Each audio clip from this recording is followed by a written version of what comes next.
Buenos días a todos, yo soy Celina Fernández, les doy la bienvenida a esta charla que titulamos Insectos benéficos, si lo sabemos aprovechar. Primero les agradezco por habernos invitado un segundo año, acá estamos presentes para pasar un poco información y debatir un poco sobre esto que venimos trabajando hace un montón. Si bien la charla la damos Eduardo y yo, somos todo un equipo de trabajo de la Cátedra de Zoología que estamos detrás. De otra manera sería imposible. Así que bueno, también agradecer a la universidad y a la facultad por permitirnos, por supuesto, el espacio de trabajo. Bueno, algo que ya sabemos bastante, lo tenemos digerido a esta altura, la simplificación agrícola. Es un proceso que se viene dando en nuestra región y a nivel mundial desde hace bastantes años, pero como para ponerle un poco de números, tenemos de 235.000 especies vegetales de angiospermas disponibles. Solo 70 especies de todas esas ocupan 1.500.000 hectáreas sembradas, ¿sí? Y solamente 2 especies son cereales y oleaginosas, o sea que está concentrada la superficie, ¿no es cierto?, en esas 2 especies. Ese proceso de simplificación lleva a la pérdida o ha llevado a la pérdida de diversidad. Y la pérdida de diversidad se traduce en una pérdida de nexos tróficos dentro de estos sistemas biológicos, porque nuestros agroecosistemas no son más que sistemas biológicos. Y eso ha llevado a que las poblaciones de insectos sufren desestabilizaciones y las poblaciones de algunos de ellos que se transforman en plagas aumentan radicalmente y estos rebrotes de plagas son recurrentes. Eso obviamente lleva a que nuestros sistemas dependen de agroquímicos para funcionar, de otra manera es bastante difícil. Y eso retroalimenta el círculo vicioso, ¿sí? Entonces la pérdida de diversidad se incrementa más. Eso hace que, digamos, algunas problemáticas muy serias como la aparición de resistencia a insecticidas, ahí tienen un dato interesante porque la verdad que los insectos son seres que tienen una alta capacidad para desarrollar resistencia, más tarde o más temprano lo hacen, sobre todo cuando está agravada la situación por el mal manejo químico. Bien, desde los inicios del MIP, el control biológico fue una de las técnicas que se empezó a hablar, se empezó a estudiar. El control biológico, un poco para repasar, es aquel control de plagas a través de agentes benéficos como parasitoides, predadores y microorganismos. Nosotros nos especializamos en el control por parasitoides y predadores. Y bueno, un poco al principio lo que se empezó a hacer, son estudios de identificación, de conocer la fauna que habitaba en nuestros sistemas, conocer las tasas de control que existían sobre las plagas más importantes y demás. Esos fueron los primeros trabajos que se empezaron a hacer. Si bien hay mucho, todavía falta. Pero bueno, el MIP tiene sus puntos grises y no ha tenido la adaptación en el medio que hubiéramos querido. Y este sistema viene evolucionando desde hace unos años al manejo ecológico de plagas, en donde dentro del control biológico, no sé dónde hay que apretar.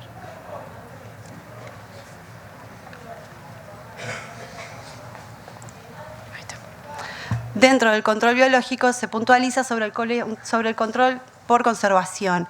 El control biológico por conservación, que no es la conservación de enemigos naturales, es una sigla así, el control biológico por conservación se refiere a la manipulación del hábitat para potenciar, es decir, explotamos los agentes que están presentes, que pueden ser nativos o naturalizados.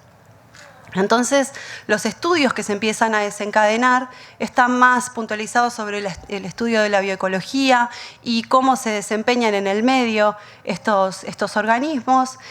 Y se sigue con las técnicas de manipulación, que es un poco lo que nos trae a esta charla, ¿sí? Empezamos a hablar de bordes, de vegetación espontánea y empezamos a hablar de algo que es, digamos, el manejo del futuro, que es la ecología química de plagas, en donde se estudian las relaciones químicas que existen entre plantas, insectos y insectos fitófagos y insectos benéficos, ¿verdad?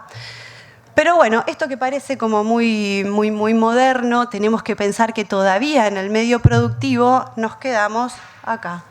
Perdón. Todavía falta aprender a identificar, no a identificar, sino a reconocer, porque los enemigos naturales, si bien nosotros sabemos que están, es difícil verlos y es difícil conocerlos, y sin embargo es algo fundamental.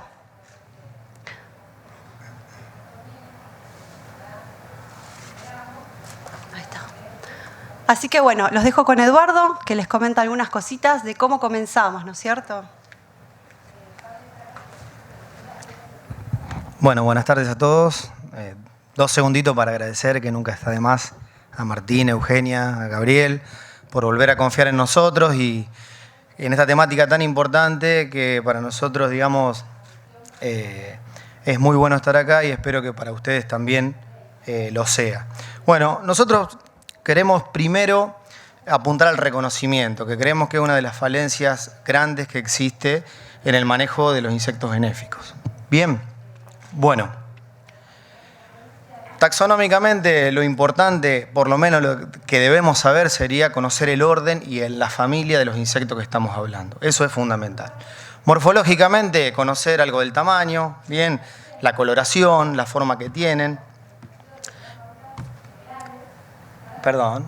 Y la bioecología es el aspecto fundamental en el cual nosotros nos tenemos que basar, porque es muy importante conocer la fuente de alimentación, el hábitat donde viven, bien, y principalmente en el momento del año que los podemos encontrar. Hicimos una diferenciación entre aquellos insectos que podemos encontrar en cultivos otoño-invernales y en cultivos otoños-primaverales. Yo les voy a mostrar algunos, hay muchísimos, pero por lo menos les voy a mostrar los más frecuentes y los que nosotros, con los compañeros de la cátedra, estamos estudiando, que son muy importantes y eficaces en el control biológico. Dentro de los cultivos otoños invernales,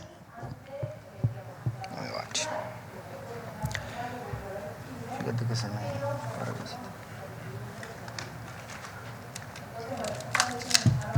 Ya volvemos.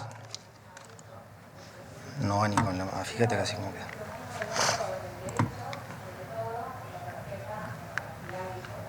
Ahí está. Bueno, dentro de los predadores, como ustedes pueden ver acá, es una imagen cargada de vaquitas benéficas. Bien, estas vaquitas seguramente ustedes en el transcurso de la recorrida a campo en los cultivos invernales la van a ver. Lo importante que tienen que saber ustedes de esto es que no solamente el adulto es quien realiza la predación, sino también el estado juvenil, las larvas. Bien, lo que me gustaría mostrarles acá tenemos un problema, che. ¿O será que esa es la cosa? Perdón. Es mostrarle las tasas de consumo.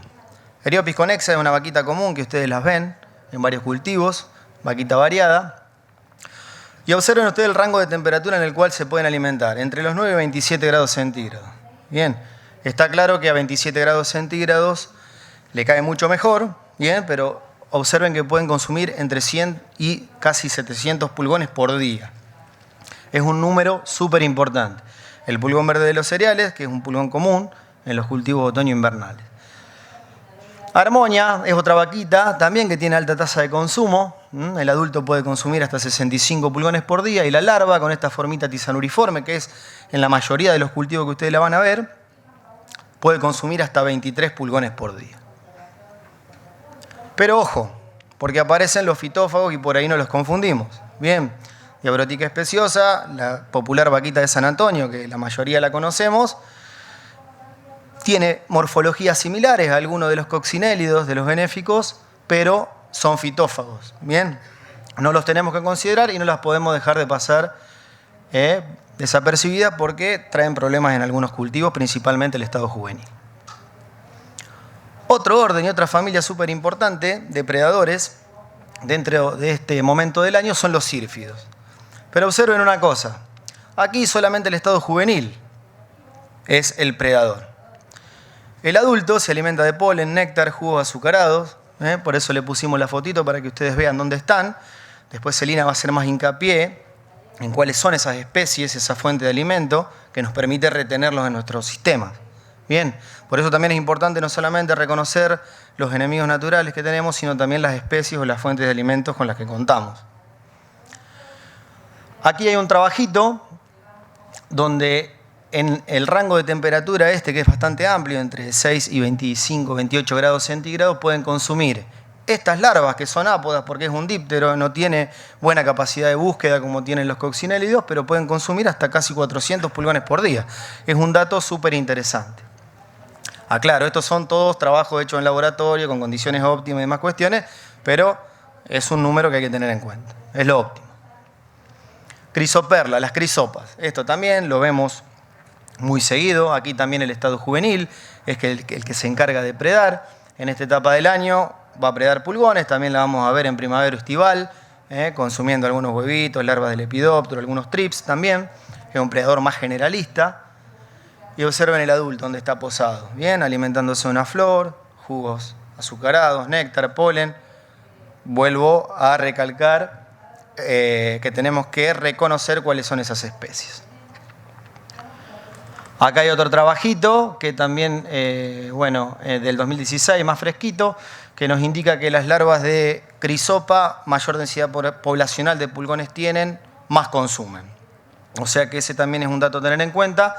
Con 160 pulgones por planta, consumieron alrededor de 100 ninfas promedio en 24 horas. Es un número que es súper interesante para tener en cuenta. Ya entrando en parasitoides, acá cabe aclarar que el parasitoide, con un único huésped, cumple todo su ciclo. Bien, los predadores recuerden que tienen que comer varias presas para cumplir todo su ciclo.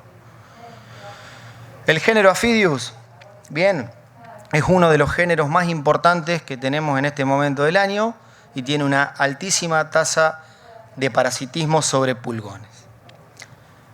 Pero miren el tamaño del insectito. Es muy parecido al tamaño del pulgón, o sea que en el campo es muy difícil que lo veamos.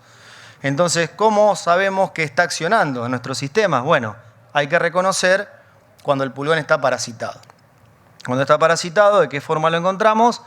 De esta forma globosa. ¿Ven cómo están? Acá hay un pulgón de la misma especie, uno no parasitado y uno parasitado, se lo denomina momias. Y eso se ve muy claro en las espigas de trigo, en las espigas de cebada, en las hojas de los cultivos de invierno. Ya entrando en cultivos primaveros estivales, los predadores más importantes que tenemos en estos momentos forman parte del complejo chinches benéficas, que le llamamos nosotros, que son excelentes predadores, también el estado juvenil y el estado adulto, de huevitos y larvas pequeñas de lepidópteros, también pueden ser importantes predadores de trips. Y dentro de este complejo tenemos la chinche pirata, que muchos ya la deben conocer, se ve incluso hasta cuando hacemos los paños, son chiquititas, pero se ven. La chinche ojuda, Geocoris y Navis. Y estos son tres, digamos, insectos benéficos muy comunes que se ven en los cultivos primaveros estivales. Y sumamos a que muchas veces pasa desapercibido porque es parecido a una chinche fitófaga y también es muy importante. Y consume larvas de mayor tamaño, entonces es bueno reconocerlos a campo. Nosotros estamos trabajando con esta especie nueva, no sé si alguno la ha visto, Tinacantia marginata, es una especie neotropical que está ingresando del norte, digamos de Brasil, ingresa por el norte de nuestro país y ya se está instalando. Y observen a campo y en laboratorio la diversidad de dieta que tiene. La encontramos predando ninfas de Nesara viridula, adultos de Desa meditabunda, adultos de Euquitus eros. Tienen una amplia gama de predación. Por eso también es la importancia de reconocerlo. Y ojo, porque tenemos las fitófagas, Euquitus eros, Dichelus furcatus, y fíjense en el parecido que tienen. Bien, por las hombreras y algunas otras características morfológicas. Por eso tenemos que aprender a reconocerlas bien a campo. Bien. Parasitoides. Bueno, acá la mayoría son microhimenópteros. Si hablamos de micro, hablamos de un tamaño muy chiquitito. Y observen este encírtido sobre un huevo de Rachiplusianú. Imagínense que a campo no lo vamos a ver. Imposible. Bien, son específicos de Rachiplusianú. ¿Cómo sabemos que está accionando? Bueno, cuando empezamos a encontrar a las larvas de Rachiplusia parasitadas en el campo. Esto es lo más común de encontrar. Rachi nunca alcanza a empupar. Siempre el parasitismo se da en huevo o en larva pequeñita y nunca alcanza a empupar. Entonces la vamos a ver de este aspecto globoso, quebradizo. Acá ya se había preparado para empupar, pero no lo logró. Sumado a la alta eficiencia que tienen estos microhimenópteros, son poliembriónicos. De un huevo que ponen pueden nacer hasta 200 avispitas. Otro microhimenóptero súper importante, y que tampoco lo vemos a campo, son los parasitoides de huevos de chinches. Platigástridos.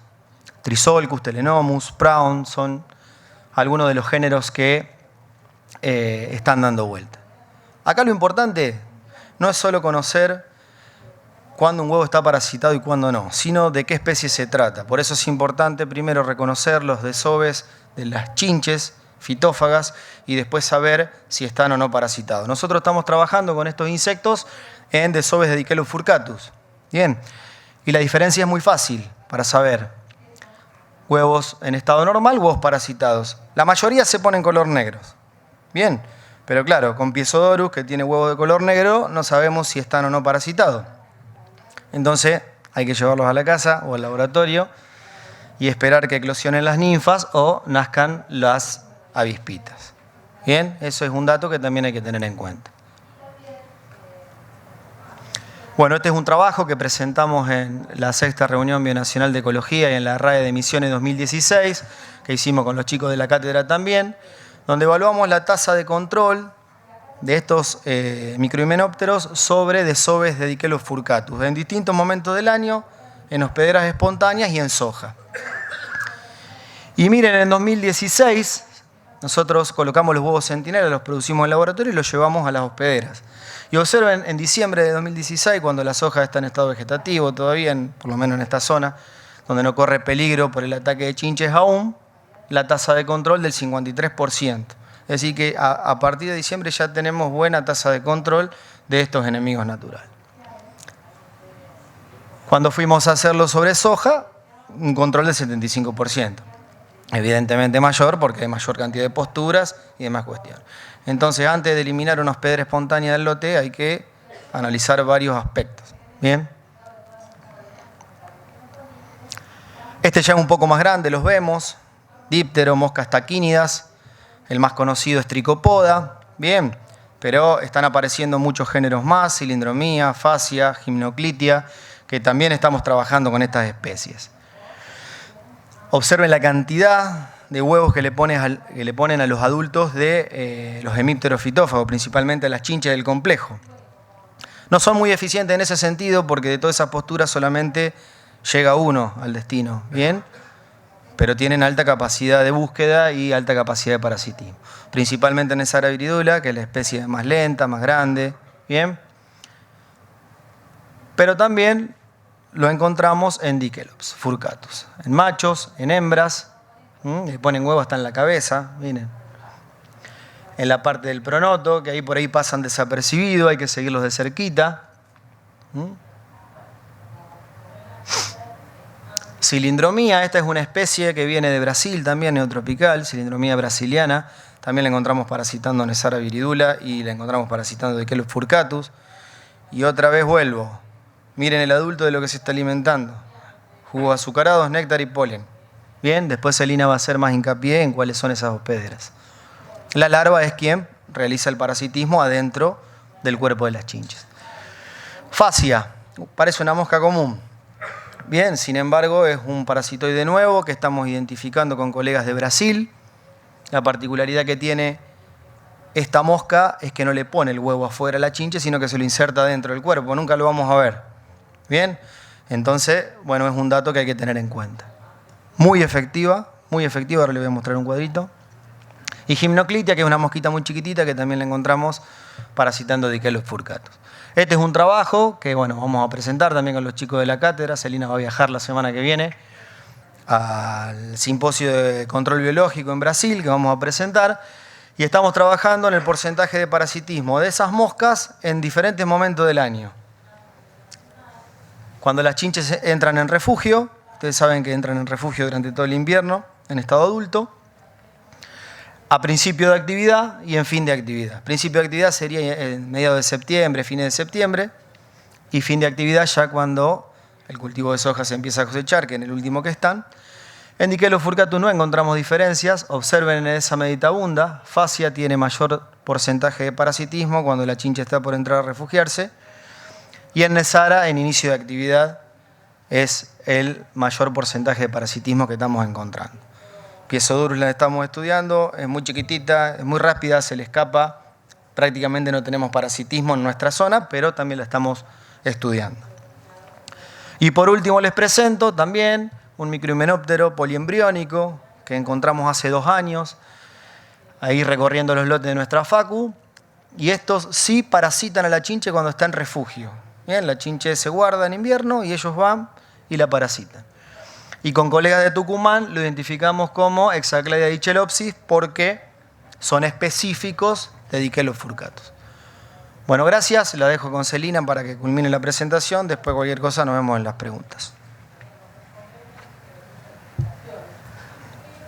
Bueno, este pantallazo en realidad el objetivo que tiene es mostrarle la diversidad que existe en nuestros sistemas y que no lo sabemos porque la verdad es que uno cuando se pone a observar hay mucho que pasa de largo y hay mucho que no conoce y hay mucho que todavía no está identificado, ¿sí? Y que pueden estar cubriendo un nicho muy difícil de observar como son las chinches en refugio. Ese parasitismo que les mostró Eduardo nos permitiría llegar al periodo crítico de la soja con poblaciones mucho más bajas. Entonces, cuando pensamos en el control biológico, tenemos que pensarlo también a lo largo de toda la campaña. Es algo bastante, digamos, complejo en el sentido que hay muchos factores que están interactuando. Entonces, seguimos. ¿Cómo potenciamos el accionar de estos seres? Habíamos dicho que la diversidad vegetal era como casi la clave, ¿sí? para trabajar con control biológico por conservación. Obviamente existen muchos trabajos que enumeran las ventajas de la diversidad vegetal, aumentando la diversidad y abundancia de enemigos naturales. Sin embargo, avanzamos un poco más y la diversidad vegetal no se refiere solamente a la cantidad de especies vegetales que tenemos y pensamos que mientras más especies vegetales tenemos mejor, más tranquilos estamos. No, es un poco más complejo. La diversidad puede ser estructural, trabajando con especies cultivadas como especies espontáneas, pero la más importante es la funcional, ¿sí? Que es la que relaciona aquellas funciones biológicas que cumple la vegetación de acuerdo a las necesidades de los enemigos naturales. Y esto tiene mucho que ver con la diversidad temporal, ¿sí? Es decir, no me sirve tener mucha cantidad de especies vegetales cuando en realidad no están favoreciendo a los enemigos naturales. Algunas ventajas o algunas cosas estudiadas, hay mucho desarrollado en la tesis de Guillermo Montero, que fue uno de los pioneros en nuestra región en estudiar qué pasaba con los bordes y con la vegetación espontánea. Bueno, lo que hace la vegetación circundante es brindar un ambiente heterogéneo químicamente y microclimáticamente. Esto permite dar refugio para hibernación, refugio para la cópula, para el ocultamiento y también alimentación alternativa cuando la plaga blanco todavía no está en el lote, ¿sí? Como polen, néctar, presas y huéspedes alternativos. Esto es algo que se habla mucho, pero después cuando lo llevamos a la práctica es muy difícil de evaluar. Por otro lado, y siguiendo, ¿cómo seleccionamos aquellas especies? ¿Sí? Porque hay muchos trabajos, pero todavía hay una brecha, ¿sí? Entre todos los trabajos que se están gestando y que ya tienen unos cuantos años hacia la parte aplicada, ¿sí? ¿Cómo hacemos para potenciarlos? Bueno, los bordes, que son las áreas no cultivables, en realidad pueden tener vegetación espontánea, como vegetación cultivada, es decir, especies seleccionadas para que cumplan con esta funcionalidad. Pero lo primero que tenemos que pensar es esto, ¿no? Esas especies que yo seleccione, que decida dejar, que sean espontáneas y que decida dejar en estas áreas, que no son bajo ningún punto de vista el área cultivada, ¿sí? Ahí es donde nosotros tenemos que intervenir. Tienen que tener una baja capacidad de colonizar el lote, lógicamente. Tienen que tener una baja presencia de plagas, es decir, y un buen comportamiento frente a enfermedades, porque claro, no tienen que ser especies que representen una potencial infestación al lote, ¿sí? Por eso hay que seleccionarlas bastante bien. Algunas consideraciones con respecto a insectos fitófagos. En realidad, desde mucho tiempo se habló de que las plantas espontáneas, mal llamadas malezas para nosotros, albergaban plagas, ¿sí? Y esto puede ser así en algunas especies, pero también con una serie de trabajos que venimos haciendo en la cátedra de hace bastante, vemos que existen dos tipos de fitófagos para nosotros. Uno son las plagas, que son las que ocasionan daño económico y son las que tenemos que controlar, pero también tenemos a toda la comunidad de herbívoros neutrales. Lo importante de estos es que nunca ocasionan daño económico, pero además son presas y huéspedes de los enemigos naturales que vamos a querer beneficiar. Y entonces se empiezan a estudiar algunas asociaciones, es decir, necesitamos que este enemigo natural esté en el lote de forma anticipada a la presencia de plaga. Entonces tenemos que pensar qué le vamos a estar dando de comer el resto del año, ¿sí? Entonces empiezan a pensar y a estudiar algunas asociaciones, como por ejemplo, bueno, este es el caso de caléndula, pero podría ser cualquier otra compuesta. El pulgón Uroleuconsonchi es un pulgón que puede llegar a ser un problema en cultivos hortícolas, pero para los sistemas extensivos no representa ninguna problemática. Sin embargo, es presa y huésped de parasitoides que después van a actuar en los cultivos de invierno, ¿verdad? Lo mismo pasa con las brasicas, por ejemplo. Otra cosa importante de estas áreas es que muchas veces están colonizadas por especies vegetales que son nativas y muchos insectos fitófagos neutrales también son nativas. Entonces se ha dado como un proceso de coevolución entre fitófagos y plantas en donde el insecto está ambientado a comer ciertas especies, no los cultivos. Entonces muchas de estas especies de insectos que pueden llegar a generar algún problema, el problema es cuando le sacamos su planta hospedante de los lugares no cultivados. Entonces ahí pueden representar problemas. Algunas especies en colza que no son muy conocidas, pero que pueden llegar a ocasionar daños, coevolucionaron con sus plantas espontáneas y mientras que la planta espontánea esté en el borde, ellas se quedan ahí. En cultivos estivales también existen un montón de ejemplos. El tema es pensar en repensar la función de los insectos fitófagos. Bueno, y como decía Eduardo, la importancia del recurso floral. No da lo mismo cualquier flor, no da lo mismo cualquier especie. Vamos a ver por qué. En realidad, ¿por qué necesitamos que haya una fuente floral en los ambientes? Porque el néctar y el polen son fuentes de proteína y energía casi por excelencia para ciertos insectos que solo se alimentan de sustancias líquidas. Parasitoides y algunos adultos depredadores como los sírfidos, como los taquínidos. Existen un montón de trabajos que dicen que una sola ingesta de néctar puede mejorar la longevidad, la tasa de parasitismo en total, la postura de huevos, la capacidad de búsqueda, es decir, la distancia que recorren estos adultos. Y en el caso de los dípteros, como los sírfidos y los taquínidos, esto se incrementa porque como son sinovigénicos, si no tienen alimentación, no se reproducen directamente. Así que no dejan descendencia, no hay predación ni parasitismo. Pero bueno, todo muy lindo, pero la cosa se sigue incrementando porque un metaanálisis del 2018 enumera... Ay, Dios. Y me tiene ahí. Comentan, bueno, ahí tienen la cantidad de países, la cantidad de trabajos, es muy extenso, por eso la cantidad de autores que tiene, pero básicamente la conclusión que sacan es que no en todos los trabajos la presencia de área no cultivada con vegetación circundante mejora el control de plagas. Y esto es un problema, ¿sí? Porque entonces si no tenemos este dato muy seguro, ¿cómo lo manejamos? Porque la cosa no pasa por poner cualquier cosa, sino pasa a volver a pensar en esta diversidad funcional. Bueno, a ver, ¿qué tenemos en el lote? ¿Sirve? ¿No sirve? ¿Cuál es el enemigo natural que quiero beneficiar? En realidad no pienso en una sola especie, sino que pienso en un gremio de especies, en un conjunto de especies que van a atacar una plaga blanco o varias. Porque así, de esa manera, es que el control biológico opera. No favoreciendo solamente o liberando a campo un solo enemigo natural. Eso no sirve. En realidad hay que pensar en toda la comunidad. ¿Qué nos importa de las especies florales? Que puedan ser accesibles. Los insectos benéficos, generalmente los más efectivos, son muy pequeños. Entonces son muy malos compitiendo frente a otros insectos que van a explorar el recurso, como abejorros, abejas, avispas, etc.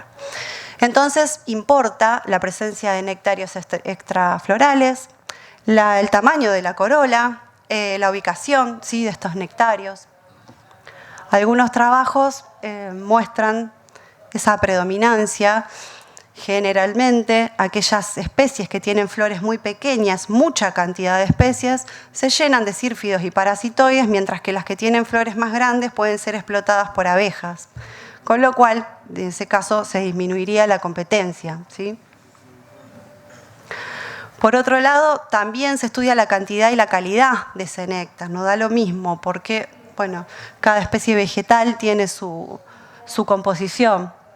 Algunos trabajos, existen muchos, pero este me gustó porque justamente el trigo sarraceno es una de las especies que más se está estudiando a nivel mundial. Nosotros la estamos también estudiando en la facultad.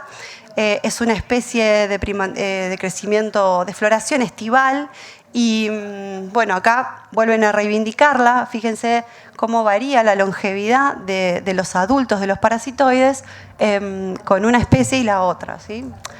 Con algunas malezas como bolsita de pastor, que es la capsela, y bueno, Barbarea también es una brassicacia. Ahí tiene el trigo sarraceno. Lobularia también es una especie que se usa, pero un poco más para invernáculos porque tiene un porte mucho más chico. Y un estudio un poco más local reivindica a una especie que ya un poco, no especie, sino un grupo de especies que ya se conocen, como son las apiáceas, las umbelíferas, que tenemos una extensa cantidad de especies porque pueden ser espontáneas, como también hay muchas que se pueden sembrar.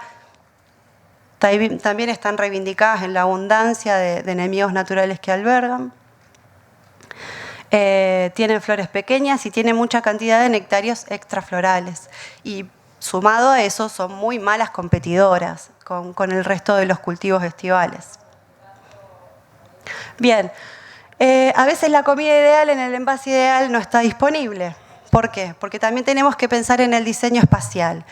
De esto mucho no se habla, de cómo diseñar estos bordes, pero sí los trabajos hablan de franjas no menores a 4 o 5 metros, intercaladas con el cultivo. No me sirve de nada tener un borde que tenga 10 metros de ancho, pero que esté distanciado a 1 kilómetro de mi plaga blanco. No sirve eso, ¿no? Se van a quedar en el borde y no van a ingresar al cultivo. Algunas áreas de vegetación espontánea pueden ser aprovechadas. Y finalmente, la dinámica temporal del recurso es fundamental. Tenemos especies de inviernos, como son todas las brassicáceas, y en primavera, verano empezamos a tener muchísimo más recursos, ¿sí? Apiáceas compuestas, bueno, el trigo sarraceno. Nosotros en nuestra facultad tenemos un módulo experimental que es el SIPA, Sistema Integrado de Producción Agroecológica. Es un módulo que está en transición y lo que tenemos es un borde sembrado que está obviamente en fase de establecimiento y tenemos unas cuantas especies. La idea es que es un borde polifítico, por supuesto, que asegura el recurso a lo largo del año. Bueno, algunas cuestiones interesantes es que ya en este módulo, que viene manejado además con otra concepción, ya la abundancia de enemigos naturales y de detritívoros, que son un grupo de insectos muy subestimado, comienza a dar muchísima diferencia con el resto de otros campos, que si bien vienen en esta campaña tuvieron exactamente el mismo manejo, La diferencia es la historia de esos lotes, ¿no? Cómo vienen manejados. El lote del productor es un lote convencional que viene de un monocultivo de soja, mientras que el CIPA ya tiene unos cuantos años de un manejo un poco más sustentable. Si bien todavía está en transición y quizás sigamos así unos cuantos años más.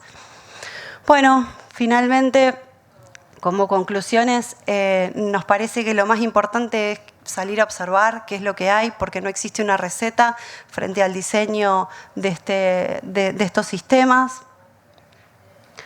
Pero sí hay que restaurar la diversidad vegetal pensando justamente en esta diversidad funcional para los enemigos naturales que queremos favorecer.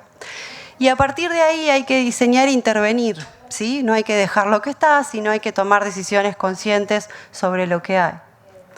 Bueno, y nuestro objetivo final es generar agroecosistemas un poco más sostenibles. Bueno, muchas gracias.